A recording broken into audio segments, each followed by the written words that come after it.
Con Ismael estaba hablando de algo que es muy importante, que es que a raíz de las entrevistas de ayer y las entrevistas de hoy, me hizo acordar al Majjhima Nikaya número 22, que es el símil de la serpiente, que dentro tiene el símil de la balsa, ¿no? Entonces, no sé si se acuerdan, la balsa, el símil de la balsa es que el Dhamma es como una balsa que sirve para cruzar a la otra orilla, a la orilla del Nirvana. Y el Buda hace una comparación con el símil de la balsa diciendo que eh, la balsa es algo que sirve para cruzar, pero no es algo para pegarse. ¿Sí? Que cuando uno cruza, ya esa balsa no necesita cargarla, la tiene que dejar también. O sea que uno tiene que inclusive abandonar el apego que tiene por la enseñanza.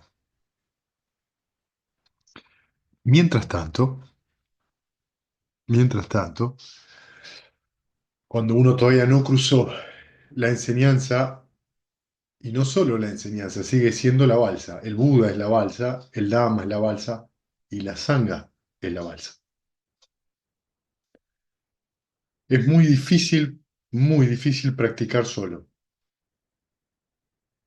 Muy difícil practicar solo. Se requiere de una disciplina muy fuerte para poder practicar solo y no abandonar la práctica.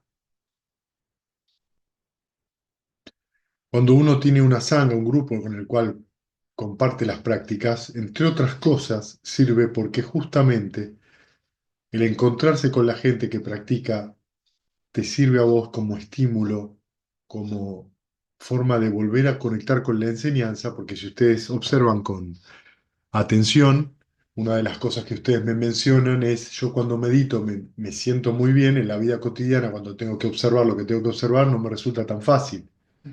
Cuando ustedes meditan, se conectan enteramente con el Dhamma.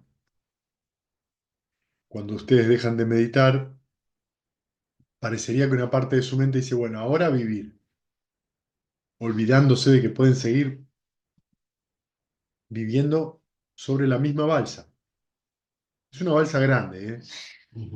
Digo, a veces la balsa, ustedes por ahí se están pensando una balsa muy chiquita. No, no es una balsa grande, un transatlántico.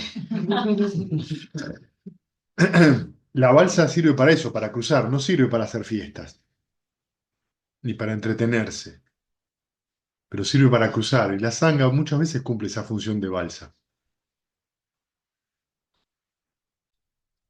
A veces eh, uno empuja la balsa y a veces otros empujan la balsa. A veces uno tiene que empujar la balsa y a veces otros vienen y empujan por vos. Entonces,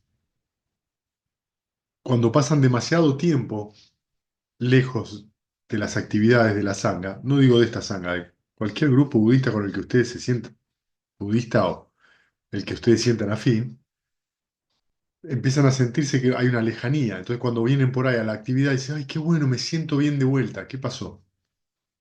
Entraron en contacto con el Dhamma de vuelta a través de la sangha.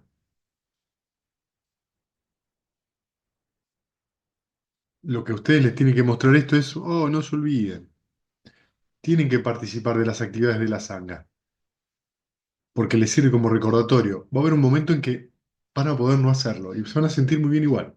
Entonces van a venir a la sangha a cumplir otra función, que no es la de necesitar la sangha, sino de, con su experiencia, aportar a la sangha. Van a hacer ustedes lo que reman, porque ya entienden ustedes de qué va la cosa. Entonces van a ustedes ser parte de la sangha realmente. Entonces, si hay un grupo, no perder el contacto con eso. ¿Sí? No perder el contacto con eso, porque eso ayuda a que la práctica sea más liviana, sea más sencilla. Se pueden intercambiar pareceres, cosas que hace que todo sea más fácil.